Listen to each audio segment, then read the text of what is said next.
Padmaavat movie तो आप सभी ने देखा होगा, लेकिन पद्मावत मूवी का एक ऐसा सीन जो मतलब दिल को छूने वाला सीन है, जिसको पद्मावत मूवी में नहीं दिखाया गया है, लेकिन हम आज उसी पर चर्चा करने वाले हैं कि जब राजा रतन सिंह और अलाउद्दीन खिलजी के बीच युद्ध होता है, जिसमें अलाउद्दीन खिलजी के हाथ से तलवार छूट जाता है। उसके बाद जब राजा रतन सिंह अलाउद्दीन खिलजी की हत्या करने आगे बढ़ते हैं, तभी अलाउद्दीन खिलजी के सैनिकों के द्वारा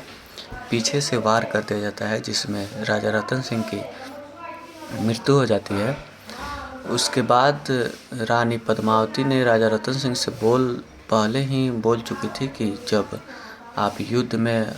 और किसी भी कारणवश पराजित हो जाते हैं तो हम जौहर करेंगे। तो लेकिन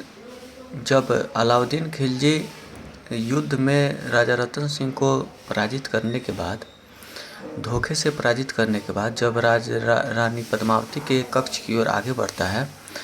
तो रानी पद्मावती जौहर करने से पहले अलाउद्दीन खिलजी के लिए एक पत्र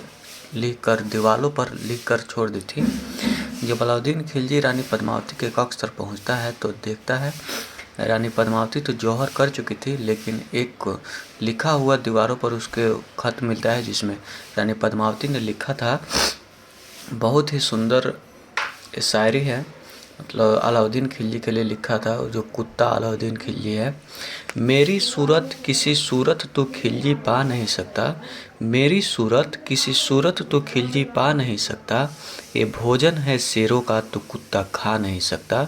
ये भोजन है शेरों का तो कुत्ता खा नहीं सकता। जिसमें रानी पद्मावती ने सीधे तौर पर अलाउद्दीन खिलजी को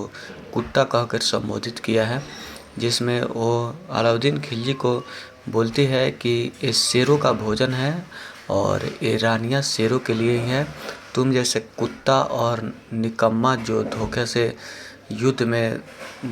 धोखा करता है और बेईमानी से युद्ध करता है, पीछे से वार करता है और सभी युद्धों को जीतते आ रहा है, तुम जैसे कुत्तों के लिए पद्मावती नहीं बनी है।